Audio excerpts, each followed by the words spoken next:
environmental issues, which are important, but my life is important. Black lives are important.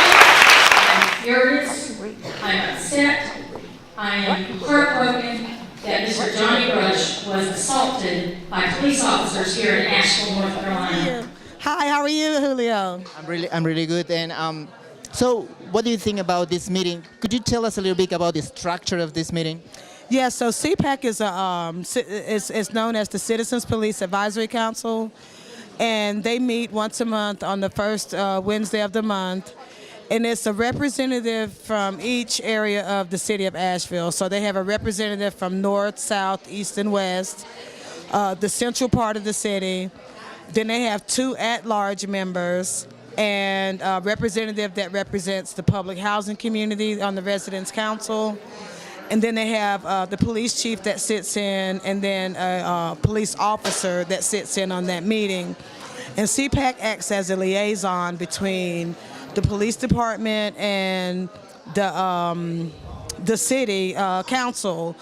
So people come and they give their public comment about things that are happening in their communities involving the police, or if they're having any crimes and not enough police attention. And so that then goes to from the CPAC board, then they go to the city council to express that to the police department, any concerns or whatever.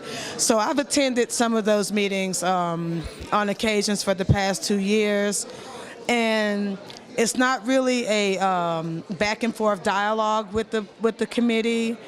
When people get up for public comment, they just state their comment or whatever, and that's it, and it's recorded in the minutes, but there is no dialogue between the CPAC board and the community. Well, I take away the community being really fed up, frustrated, and what has happened over and over again, past practice, no changes. But on the other hand, I was frustrated. You mentioned that you seen frustration in my face. I was frustrated because we cannot get anywhere screaming and yelling and hollering at each other.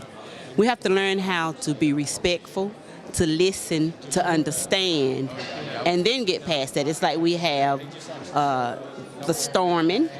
Everybody's angry and upset. And then we have the forming. Okay, let's start forming and getting it let's come together. And then things start norming, and then we can start performing. And so, when I stood up, all I was trying to do was bring some order. Let's get some order. Let's listen to people. Let's let people speak, and let's have respect for one another and try to come to some solution. I think it's a start, but I think it's no means representative of the situation. Why? This is like, I don't understand why the people who could answer questions were not here. And the only thing that has really come out of this is the reaction or the passion of the people who did speak. What they said probably was not heard because of a conception about how people should act in certain situations. But being an African American woman, relocating to Durham after 35 years, I can't say I feel safe. One thing that struck me was the fact that this was covered up during the tourist season time. This was covered up over the period of time that you allowed Serena and Venus Williams to come to the area. This was covered up until money was made.